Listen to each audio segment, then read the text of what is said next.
ಸ್ನೇಹಿತರೆ, ಮೀಡಿಯಾ ಮಾಸ್ಟರ್ಸ್ಗೆ ಸ್ವಾಗತ ಸುಸ್ವಾಗತ. ಗೆಳೆಯರೆ, ಘರ್ ಮೇ ಘೂಸ್ ಕೆ ಮಾರೆಂಗೆ ಅನ್ನೋದು ಭಾರತದ ಪ್ರಧಾನಿ ಪಾಕಿಸ್ತಾನವನ್ನು ಗುರಿಯಾಗಿಸಿಕೊಂಡು ಹೇಳಿದ್ದು ಮಾತು ನಿಮಗೆ ನೆನಪಿರಬೇಕು. ಆದರೆ ಈಗ ರಷ್ಯಾ ಇದೇ ಥರದ ಎಚ್ಚರಿಕೆಯನ್ನು ಅಮೆರಿಕಾಗೆ ಕೊಡ್ತಾ ಇದೆ. ಅವರಿಗಾಗಲೇ ಅಮೆರಿಕಾದ ಘರ್ಕೆ ಸಾಮನೆ ತಮ್ಮ ಸಬ್ಮರೀನ್ಗಳನ್ನು ತಗೊಂಡು ಹೋಗಿ ನಿಲ್ಲಿಸಿದ್ದಾರೆ. ಅಮೆರಿಕಾದಿಂದ 90 ಮೈಲಿ ದೂರದಲ್ಲಿ ಲಂಗರ್ ಹಾಕಿರೋ ಈ ಅಣು ಸಬ್ಮರೀನ್ ಬಗ್ಗೆ ನ್ಯಾಟೋ ಸ್ವಲ್ಪ ಹೆದರಿದ ಹಾಗೆ ಕಾಣ್ತಾ ಇದೆ. ಹೀಗಾಗಿ ಅಲ್ಲಿನ ಪ್ರತಿ ಚಲನವಲನದ ಬಗ್ಗೆ ಕೂಡ ಎಚ್ಚರಿಕೆಯ ಕಣ್ಣಿಡಲಾಗಿದೆ. ಹಾಗಾದ್ರೆ ಏನಿದು ರಷ್ಯಾದ ಸಬ್ಮರೀನ್ ಕಿರಿಕು? ರಷ್ಯಾ ಯಾಕೆ ಅಮೆರಿಕಾದ ಬಾಗಿಲಿಗೆ ಹೋಗಿ ನಿಂತಿದೆ? ಇದು ಬೆದರಿಸೋ ಪ್ರಯತ್ನನ ಅಥವಾ ಅವರ ಮನಸ್ಸಲ್ಲಿ ಬೇರೆ ಏನಾದರೂ ಇದೆಯಾ ಅನ್ನೋದ್ರ ಬಗ್ಗೆ ಒಂದಷ್ಟು ಮಾಹಿತಿಯನ್ನ ನಾವಿಲ್ಲಿ ನೋಡೋಣ.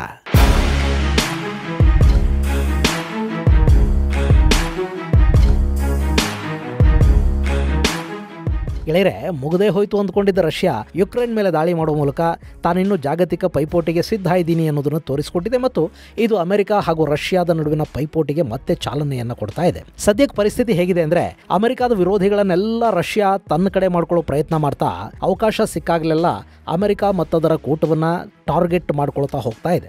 ಅದು ಏಷ್ಯಾ ಆಗಿರಬಹುದು ಅಥವಾ ಆಫ್ರಿಕಾ ಕೂಡ ಆಗಿರಬಹುದು. ಈ ಸಂಘರ್ಷದ ಭಾಗವಾಗಿನೇ ರಷ್ಯಾದ ನ್ಯೂಕ್ಲಿಯರ್ ಪವರ್ಡ್ ಸಬ್ಮರೀನ್ ಒಂದು ಅಮೆರಿಕಾದ ಹೆಬ್ಬಾಗಿಲಿಗೆ ಬಂದು ನಿಂತಿದೆ ಅಂತ ಹೇಳಲಾಗ್ತಾ ಇದೆ. ಆ ನ್ಯೂಕ್ಲಿಯರ್ ಸಬ್ಮರೀನ್ ಅನ್ನ ಖಜಾನ್ ಅಂತಲೂ ಅದರ ಜೊತೆಗಿನ ಫ್ರಿಗೇಟ್ ಅನ್ನ ಅಡ್ಮಿರಲ್ ಗೋರ್ಷಕೋವ್ ಫ್ರಿಗೇಟ್ ಅಂತಲೂ ಗುರುತಿಸಲಾಗಿದೆ.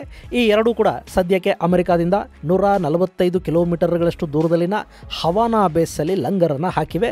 ಇದು ಈಗ ಅಮೆರಿಕಾದ ಕಳವಳಕ್ಕೆ ಕಾರಣವಾಗ್ತಾ ಇರೋ ಅಂಶ. ಯಾಕೆಂದ್ರೆ ಈ ಎರಡೂ ವೆಸಲ್ಗಳಲ್ಲಿ ಅಡ್ವಾನ್ಸ್ಡ್ ವೆಪನ್ಗಳಿವೆ. ರಷ್ಯಾದ ಅತ್ಯಂತ ಶಕ್ತಿಶಾಲಿ ಮಿಸೈಲ್ ಅಂತ ಕರೆಸಿಕೊಳ್ಳುವ ನ್ಯೂಕ್ಲಿಯರ್ ಕೇಪಬಲ್ ಅಂತಲೂ ಹೇಳುವ ಹೈಪರ್ಸಾನಿಕ್ ಮಿಸೈಲ್ ಜಿಕ್ರಾನ್ ಇದರಲ್ಲಿದೆ ಅಂತ ಹೇಳಲಾಗ್ತಾ ಇದೆ. ಈ ಬಗ್ಗೆ ಮಾಹಿತಿಯನ್ನ ರಷ್ಯಾದ ರಕ್ಷಣಾ ಸಚಿವಾಲಯವೇ ಕೊಟ್ಟಿರೋದು ಇಲ್ಲಿ ಸ್ವಲ್ಪ ಆತಂಕಕ್ಕೆ ಕಾರಣ ಆಗ್ತಾ ಇದೆ. ಹೀಗಾಗಿ ಅಮೆರಿಕಾದ ಯುದ್ಧ ನೌಕೆಗಳು ಕೂಡ ಅಲ್ಲಿ ಸನ್ನದ್ಧ ಸ್ಥಿತಿಯಲ್ಲಿ ನಿಂತಿವೆ. ಗೆಳೆಯರೆ, ಇಲ್ಲಿ ರಷ್ಯಾದ ಹಡಗುಗಳು ಬಂದಿರೋದು ಕ್ಯೂಬಾಗೆ. ಈ ಕ್ಯೂಬಾ ಬಹಳ ಹಿಂದಿನಿಂದ ಕೂಡ ರಷ್ಯಾ ಜೊತೆ ಗುರುತಿಸಿಕೊಂಡಿರೋ ದೇಶ.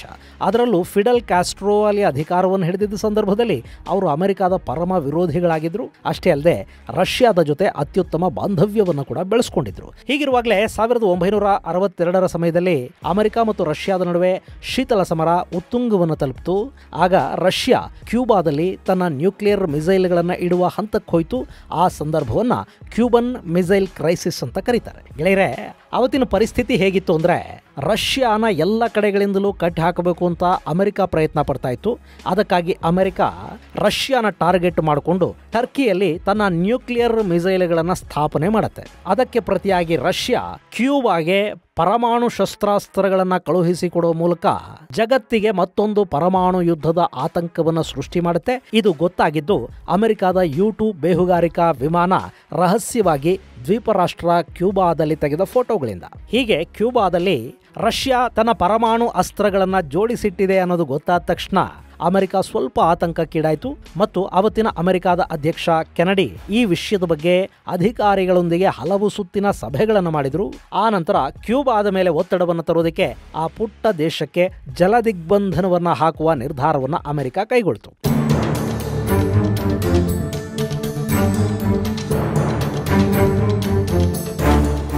ಹೀಗಾಗಿ ಕ್ಯೂಬಾದ ಸುತ್ತ ಅಮೆರಿಕಾದ ಯುದ್ಧ ನೌಕೆಗಳು ಜಲಾಂತರ್ಗಾಮಿಗಳು ಬಂದು ನಿಂತುಕೊಂಡವು. ಅಮೆರಿಕಾದ ಈ ನಿರ್ಧಾರದ ಮುಖ್ಯ ಉದ್ದೇಶ ಆಗಿದ್ದದ್ದು ರಷ್ಯಾದ ಅಣ್ವಸ್ತ್ರಗಳು ಕ್ಯೂಬಾನ ತಲುಪದ ಹಾಗೆ ನೋಡ್ಕೋಬೇಕು ಅನ್ನೋದು. ರಷ್ಯಾದ ಹಡಗುಗಳು ಸಮುದ್ರ ಮಾರ್ಗದ ಮೂಲಕ ಕ್ಯೂಬಾನ ತಲುಪಿದ್ರೆ ತಾನೆ ಅವರು ಅಲ್ಲಿ ಅಣ್ವಸ್ತ್ರ ಕ್ಷಿಪಣಿಗಳನ್ನ ಹೆಚ್ಚಿನ ಪ್ರಮಾಣದಲ್ಲಿ ಜೋಡಿಸೋದಕ್ಕೆ ಸಾಧ್ಯ ಆಗೋದು. ಹೀಗಾಗಿ ಅದನ್ನೇ ತಪ್ಪಿಸ್ಬಿಟ್ರೆ ಅಲ್ಲಿ ಸಮಸ್ಯೆನೇ ಆಗೋದಿಲ್ಲ ಅಂದ್ಕೊಂಡು ಅಮೆರಿಕ ಕ್ಯೂಬಾಗೆ ದಿಗ್ಬಂಧನವನ್ನು ಹಾಕ್ತು. ಹೀಗೆ ಕ್ಯೂಬಾದ ಸುತ್ತ ಹಡಗುಗಳನ್ನು ನಿಲ್ಲಿಸಿದ ಅಮೆರಿಕ ನಂತರ ರಷ್ಯಾದ ಜೊತೆ ಮಾತುಕತೆಗಳನ್ನು ನಡೆಸೋದಕ್ಕೆ ಮುಂದಾಗುತ್ತೆ. ನೀವು ಕ್ಯೂಬಾದಲ್ಲಿ ಸ್ಥಾಪಿಸಿರುವ ಕ್ಷಿಪಣಿಗಳನ್ನ ವಾಪಸ್ ತಗೊಳ್ಳಿ, ಆ ಸೈಟ್ಗಳನ್ನ ನಾಶ ಮಾಡಿ ಮತ್ತೊಂದು ಅಣುಯುದ್ಧದ ಭೀತಿಯಿಂದ ಜಗತ್ತನ್ನ ಹೊರಗೆ ತರಬೇಕು ಅಂತ ಅಮೆರಿಕ ರಷ್ಯಾಗೆ ಬೇಡಿಕೆ ಇಡೋದಕ್ಕೆ ಶುರು ಮಾಡುತ್ತೆ. ಅವತ್ತು ನಿಕಿತಾ ಕ್ರುಶ್ಚೇವ್ ಅಮೆರಿಕದ ಈ ಬೇಡಿಕೆಗೆ ಹೇಗೆ ರಿಯಾಕ್ಟ್ ಮಾಡ್ತಾರೆ ಅನ್ನೋ ಆತಂಕ ಇಡೀ ಜಗತ್ತನ್ನ ಕಾಡ್ತಾ ಇತ್ತು. ಆದ್ರೆ ಕ್ರುಶ್ಚೇವ್ ಕೂಡ ತುಂಬಾ ಬುದ್ಧಿವಂತಿಕೆಯಿಂದ ಈ ಸಮಸ್ಯೆಯನ್ನ ಬಗೆಹರಿಸೋದಕ್ಕೆ ಮುಂದಾದ್ರು. ಅಲ್ಲಿ ಎರಡೂ ದೇಶಗಳ ನಡುವೆ ಸುಮಾರು 13 ದಿನಗಳ ಕಾಲ ಮಾತುಕತೆಗಳು ನಡೆದವು. ಆ 13 ದಿನ ಕೇವಲ ಅಮೆರಿಕ ಮತ್ತು ರಷ್ಯಾ ಅಷ್ಟೇ ಅಲ್ಲ, ಇಡೀ ಜಗತ್ತು ಆತಂಕದಲ್ಲಿ ಮುಳುಗೋ ಹಾಗೆ ಮಾಡಿತ್ತು. ಆ ನಂತರ ಎರಡೂ ದೇಶಗಳು ಒಂದು ಒಪ್ಪಂದಕ್ಕೆ ಬಂದವು. ಅಮೆರಿಕ ಟರ್ಕಿಯಲ್ಲಿಟ್ಟಿದ್ದ ಅಣ್ವಸ್ತ್ರಗಳನ್ನ ವಾಪಸ್ ತಗೊಳ್ಳೋದಕ್ಕೆ ಒಪ್ಪಿತು.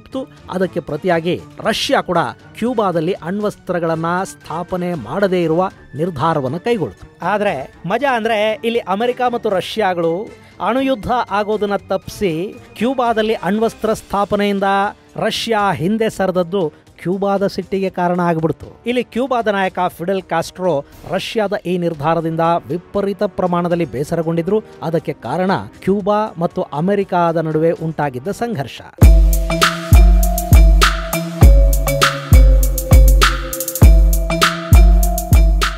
ಗೆಳೆಯರೆ, ಅಲ್ಲಿ ಏನಾಗಿತ್ತು ಅಂದ್ರೆ 1959ರಲ್ಲಿ ಕ್ಯೂಬಾದಲ್ಲುಂಟಾದ ಕಮ್ಯುನಿಸ್ಟ್ ಕ್ರಾಂತಿಯ ಪರಿಣಾಮ ಅಲ್ಲಿ ಸೋವಿಯತ್ ಪರ ಸರ್ಕಾರ ರಚನೆ ಆಯಿತು. ಇದು ಅಮೆರಿಕ ಮತ್ತು ರಷ್ಯಾಗಳ ನಡುವೆ ಇದ್ದ ಉದ್ವಿಗ್ನತೆಯನ್ನ ಹೆಚ್ಚು ಮಾಡಿತು. ಅಮೆರಿಕ ತನ್ನ ಪಕ್ಕದಲ್ಲೇ ಒಂದು ಕಮ್ಯುನಿಸ್ಟ್ ದೇಶ ಹುಟ್ಟೋದನ್ನ ಇಷ್ಟಪಡಲಿಲ್ಲ. ಹೀಗಾಗಿ ಕ್ಯೂಬಾದ ಕಮ್ಯುನಿಸ್ಟ್ ಸರ್ಕಾರವನ್ನ ಪದಚ್ಯುತಗೊಳಿಸಿ ಅಲ್ಲಿ ಅಮೆರಿಕಾದ ಮಾತು ಕೇಳುವ ಸರ್ಕಾರವೊಂದನ್ನು ತರುವ ಉದ್ದೇಶವನ್ನ ಅಮೆರಿಕ ಹೊಂದಿತ್ತು. ಇದೇ ಉದ್ದೇಶದಿಂದ ಅಮೆರಿಕ 1961ರಲ್ಲಿ ಕ್ಯೂಬಾದ ಮೇಲೊಂದು ವಿಫಲ ದಾಳಿಯನ್ನು ಕೂಡ ಮಾಡಿತ್ತು. ಇದು ಅಮೆರಿಕಾದ ಮೇಲೆ ಕ್ಯೂಬಾ ಸೀಟು ಮಾಡಿಕೊಳ್ಳೋದಕ್ಕೆ ಕಾರಣ ಆಯಿತು. ಮತ್ತು ರಷ್ಯಾ ತನ್ನ ಅಣ್ವಸ್ತ್ರಗಳನ್ನು ಕ್ಯೂಬಾದಲ್ಲಿಟ್ಟರೆ ಆ ಅಣ್ವಸ್ತ್ರಗಳ ಕಾರಣದಿಂದ ಅಮೆರಿಕ ಕ್ಯೂಬಾದ ಬಗ್ಗೆ ಒಂದು ಭಯ ಬೆಳೆಸ್ಕೊಳ್ಳುತ್ತೆ ಅಂತ ಫಿಡೆಲ್ ಕಾಸ್ಟ್ರೋ ಭಾವಿಸಿದ್ರು.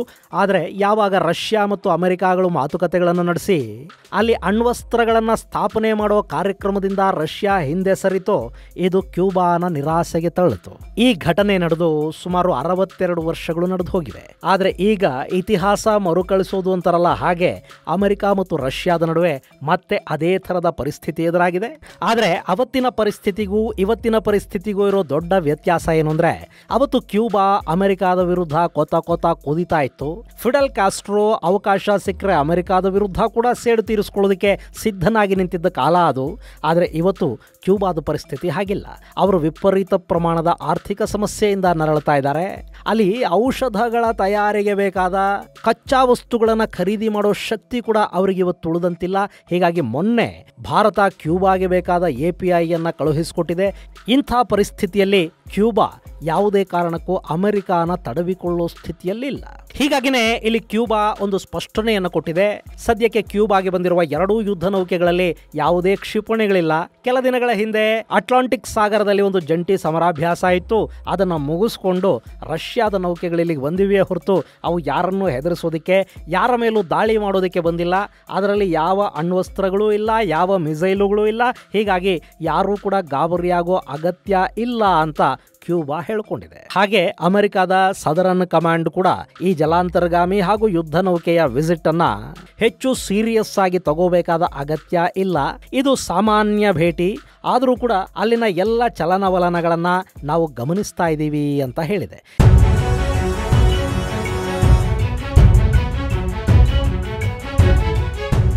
ಇಷ್ಟಾದರೂ ಅಟ್ಲಾಂಟಿಕ್ ಸಾಗರದಲ್ಲಿ ರಷ್ಯಾದ ನೌಕೆಗಳು ಕಾಣಿಸ್ಕೊಂಡಿರೋದು ಒಂದು ಆತಂಕದ ವಾತಾವರಣವನ್ನಂತೂ ಸೃಷ್ಟಿ ಮಾಡ್ತಾ ಇವೆ. ಗೆಳೆಯರೆ, ಇಲ್ಲಿ ಅಮೆರಿಕ ಮತ್ತು ರಷ್ಯಾ ಎರಡೂ ಪರಸ್ಪರ ಕಾದಾಡುವಷ್ಟು ದಡ್ಡತನವನ್ನು ಯಾವತ್ತಿಗೂ ಮಾಡ್ಕೊಳ್ಳೋದಿಲ್ಲ. ಅವರು ಈ ಹಿಂದೆ ಕೂಡ ಅಂಥ ಪರಿಸ್ಥಿತಿಯನ್ನು ತಂದುಕೊಂಡಿಲ್ಲ. ಆದರೆ ಎರಡೂ ದೇಶಗಳು ಬೇರೆಯವರ ಹೆಗಲ ಮೇಲೆ ಬಂದೂಕನ್ನಿಟ್ಟು ಬೇರೆಯವರನ್ನ ಯುದ್ಧದ ಕಣಕ್ಕೆ ಬಿಟ್ಟು ತಾವು ಆಯುಧಗಳನ್ನು ಸರಬರಾಜು ಮಾಡ್ತಾ ತಮಾಷೆ ನೋಡೋ ಕೆಲಸವನ್ನಂತೂ ಮಾಡುತ್ತವೆ. ಇನ್ನು ಈಗಂತೂ ಪರಿಸ್ಥಿತಿ ಹೇಗಿದೆ ಅಂದರೆ, ರಷ್ಯಾ ಯುಕ್ರೇನ್ ಯುದ್ಧವನ್ನು ಮುಂದುವರಿಸೋದರಲ್ಲೇ ಸುಸ್ತಾಗ್ತಾ ಇದೆ. ಅವರಿಗೆ ಅಕ್ಕಪಕ್ಕದಲ್ಲಿನ ದೇಶಗಳ ಸಹಾಯ ಕೂಡ ಇತ್ತೀಚೆಗೆ ಕಡಿಮೆ ಆಗ್ತಾ ಇದೆ. ಏನೋ ಭಾರತ ಮತ್ತು ಚೈನಾಗಳು ರಷ್ಯಾದ ತೈಲ ಮತ್ತು ಇನ್ನಿತರ ಸರಕು ಸಾಮಗ್ರಿಗಳನ್ನು ಖರೀದಿ ಮಾಡ್ತಾ ಇರೋದ್ರಿಂದ ರಷ್ಯಾ ಆರ್ಥಿಕವಾಗಿ ಇನ್ನೂ ಉಸಿರಾಡ್ತಾ ಇದೆ. ಹಾಗಲ್ಲದೆ ಇದ್ದಿದ್ರೆ ಇಷ್ಟೊತ್ತಿಗೆ ರಷ್ಯಾ ಸೊರಗಿ ಹೋಗೋ ಪರಿಸ್ಥಿತಿ ನಿರ್ಮಾಣ ಆಗ್ತಾ ಇತ್ತು. ಇನ್ನು ಅಮೆರಿಕ ಕೂಡ ನೇರವಾಗಿ ರಷ್ಯಾನ ತಡೆದುಕೊಂಡು ಯುದ್ಧ ಮಾಡೋ ಸ್ಥಿತಿಯಲ್ಲೇನಿಲ್ಲ. ಅವರು ಯುದ್ಧಗಳನ್ನು ತಮ್ಮ ನೆಲದಿಂದ ದೂರದಲ್ಲಿ ಬೇರೆ ಯಾವುದೋ ದೇಶದಲ್ಲಿ ಮಾಡಿಸಬೇಕು ಅಂತ ಬಯಸ್ತಾರೆ ಹೊರತು ತೀರಾ ತಮ್ಮ ಅಂಗಳವನ್ನು ರಕ್ತಸಿಕ್ತಗೊಳಿಸ್ಕೊಳ್ಳೋದಕ್ಕೆ ಇಷ್ಟಪಡೋದಿಲ್ಲ. ಅಮೆರಿಕ ಯಾವತ್ತೂ ಕೂಡ ತನ್ನ ನೆಲದ ಮೇಲೆ ಮತ್ತೊಂದು ದೇಶ ದಾಳಿ ಮಾಡೋ ಪರಿಸ್ಥಿತಿಯನ್ನು ತಂದುಕೊಳ್ಳೋದಿಲ್ಲ. ಗೆಳೆಯರೆ, ಇಲ್ಲಿ ರಷ್ಯಾ ಮತ್ತು ಯುಕ್ರೇನ್ ನಡುವಿನ ಯುದ್ಧದ ಕಾರಣದಿಂದಾಗಿ ಅಮೆರಿಕ ಹಾಗೂ ಯುರೋಪಿಯನ್ ದೇಶಗಳು ತಮ್ಮ ದೇಶದಲ್ಲಿದ್ದ ರಷ್ಯಾದ ಆಸ್ತಿಪಾಸ್ತಿಗಳನ್ನ ಮತ್ತು ತಮ್ಮ ಬ್ಯಾಂಕ್ಗಳಲ್ಲಿದ್ದ ರಷ್ಯಾದ ಹಣವನ್ನ ಸೀಸ್ ಮಾಡಿದ್ವಲ್ಲ, ಆ ಹಣದ ಲಾಭ ಅಥವಾ ಬಡ್ಡಿಯನ್ನ ಈಗ ಯುಕ್ರೇನ್ಗೆ ಸಾಲದ ರೂಪದಲ್ಲಿ ಕೊಡುವ ಮೂಲಕ ರಷ್ಯಾನ ಕೆಣಕುವ ಮತ್ತೊಂದು ಪ್ರಯತ್ನವನ್ನ ಅಮೆರಿಕ ಮಾಡ್ತಾ ಇದೆ. ಇದಕ್ಕೆ ಪ್ರತಿಯಾಗಿ ನಾವು ಕೂಡ ಸ್ಟ್ರಾಂಗ್ ಆಗೇ ಇದ್ದೀವಿ ಅಂತ ತೋರಿಸ್ಕೊಳ್ಳೋದಕ್ಕೆ ರಷ್ಯಾ ಇಲ್ಲಿ ತನ್ನ ಒಂದು ಸಬ್ಮರಿನ್ ಅನ್ನ ಮತ್ತೊಂದು ಫ್ರಿಗೇಟ್ ಅನ್ನ ಅಮೆರಿಕಾದಿಂದ ಕೆಲವೇ ಕಿಲೋಮೀಟರ್ಗಳ ದೂರದಲ್ಲಿ ಕ್ಯೂಬಾದ ಬಳಿ ಲಂಗರ್ ಹಾಕಿದೆಯೇ ಹೊರತು ಇಲ್ಲಿ ಎರಡೂ ದೇಶಗಳು ಯಾವುದೇ ಕಾರಣಕ್ಕೂ ಪರಸ್ಪರ ಯುದ್ಧಕ್ಕಿಳಿಯುವ ಮೂರ್ಖ ಸಾಹಸವನ್ನ ಮಾಡೋದಿಲ್ಲ ಅನ್ನೋದು ರಕ್ಷಣಾ ತಜ್ಞರ ಅಭಿಪ್ರಾಯ. ಇದು ಗೆಳೆಯರೆ ಸದ್ಯಕ್ಕೆ ರಷ್ಯಾ ಹಾಗೂ ಅಮೆರಿಕಾಗಳ ನಡುವೆ ಶುರುವಾಗಿರುವ ಅಗೋಚರ ಶೀತಲ ಸಮರ ಹಾಗೂ ರಷ್ಯಾದ ಸಬ್ಮರಿನ್ ಅಮೆರಿಕಾದ ಹೆಬ್ಬಾಗಿಲ ಬಳಿ ನಿಂತಿರುವುದರ ಕುರಿತಾದ ಒಂದಷ್ಟು ಮಾಹಿತಿ. ಮುಂದಿನ ಸಂಚಿಕೆಯಲ್ಲಿ ಮತ್ತಷ್ಟು ವಿಶೇಷಗಳ ಜೊತೆ ಮತ್ತೆ ಭೇಟಿಯಾಗೋಣ. ಅಲ್ಲಿವರೆಗೆ ಜೈ ಹಿಂದ್, ಜೈ ಕರ್ನಾಟಕ.